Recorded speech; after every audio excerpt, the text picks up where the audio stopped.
കമലിനെയും രജനിയെയും unfollow ചെയ്ത് ലോകേഷ് കനകരാജ്. എൽസിയുവിന്റെ അവസാനമായിന്ന് പ്രേക്ഷകർ. നിങ്ങൾ ആദ്യമായിട്ടാണ് ഈ ചാനൽ കാണുന്നെങ്കിൽ ഈ പുതിയ ചാനൽ ഒന്ന് സബ്സ്ക്രൈബ് ചെയ്ത് ബെല്ലൈക്കൺ അമർത്തുക.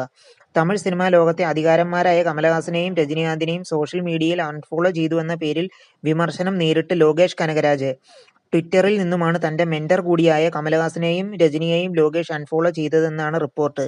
ഏറെ പ്രതീക്ഷയോടെ കാത്തിരുന്ന രജനി കമൽ പ്രൊജക്ടിൽ നിന്ന് അദ്ദേഹത്തെ ഒഴിവാക്കിയെന്ന അഭ്യൂഹങ്ങൾ പ്രചരിക്കുന്നതിന് പിന്നാലെയാണ് ഈ വാർത്തയും പൊട്ടിപ്പുറപ്പെട്ടത്. തമിഴ് ഇൻഡസ്ട്രിയിലെ മെഗാ പ്രൊജക്റ്റായ രജനി കമൽ ചിത്രം ലോകേഷ് കനകരാജ് സംവിധാനം ചെയ്യുന്നുവെന്നായിരുന്നു സിനിമാ മേഖലയിലെ സംസാരം. എന്നാൽ അദ്ദേഹത്തിന്റെ ചിത്രം കൂലി തിയേറ്ററുകളിൽ മോശം പ്രകടനം കാഴ്ചവെച്ചതിന് ശേഷം സ്ഥിതിഗതികൾ മാറി.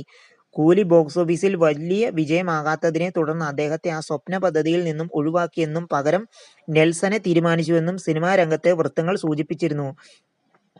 ഒരു ഹിറ്റ് സംവിധായകൻ എന്ന നിലയിൽ പ്രശംസിക്കപ്പെടുന്ന ലോകേഷ് കനകരാജ് കൈദി, മാസ്റ്റർ, വിക്രം, ലിയോ എന്നിവ ഉൾപ്പെടെ തമിഴ് സിനിമയിലെ നിരവധി വൻ വിജയങ്ങൾ നൽകിയതിന് അംഗീകാരം നേടിയിട്ടുണ്ട്.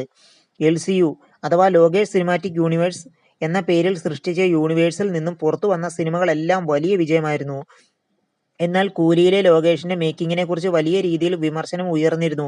50 കോടി രൂപ പ്രതിഫലം വാങ്ങി എന്ന തുറന്നുപറച്ചിലും ചർച്ചയായി. കൈദി 2 സിനിമയ്ക്കായി അമിത പ്രതിഫലം ചോദിച്ചെന്ന പേരിൽ നിർമ്മാതാവുമായി തർക്കം ഉടലെടുത്തിരുന്നു എന്നും ലോകേഷിനെതിരെ വാർത്തകൾ വന്നിരുന്നു. നിങ്ങൾ ആദ്യമായിട്ടാണ് ഈ ചാനൽ കാണുന്നത്, ഒന്ന് സബ്സ്ക്രൈബ് ചെയ്ത് ബെല്ലൈക്കൺ അമർത്തുക.